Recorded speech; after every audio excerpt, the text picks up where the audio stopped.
Kuri ririma ry'agatasi mu ntara za Mwaro, Gitega na Muramvya, ibiterwa vyatewe ahanini muri izo ntara ni ibigori hamwe n'ibiraya, haba ku bagwiza mbuto kama canke umwimbu wo gufungura, ivyo bita ama hybride mu gifaransa. Uwitezwe rero ngo uzoba umeze neza.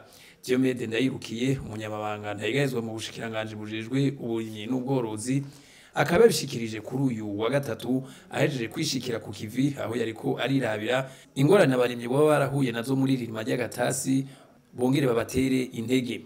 Twasanzwe umwimbu wifashe neza aho hose, haba ku mwimbu ujanye n'imbuto, haba ku mwimbu ujanye n'ibigori.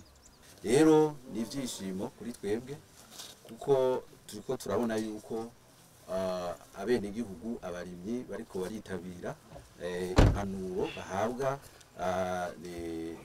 n'abaduturongoye guhera ku rwego rw'igihugu, guhera kuri nyen'icubahiro mukuru w'igihugu, kumanuka gushika ku bajejwe uburimyi hasi, aho ndiko ndavuga abamonage. Vyumvikana rero yuko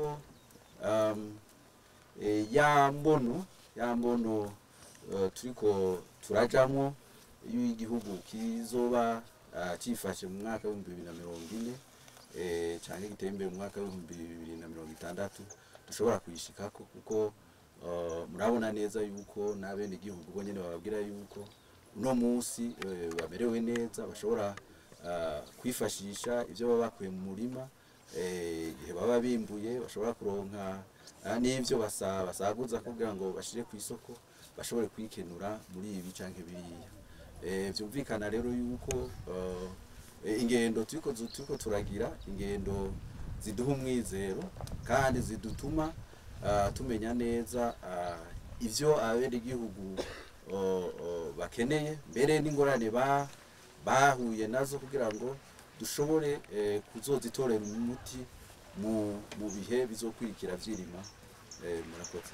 Naho rero ibintu vyifasha uko, abarimyi basaba ko umwavu co kimwe n'imbuto zirobanuye byose vyoza birabashikira hakiri kare kugira ngo umwimbu wame ushimishije.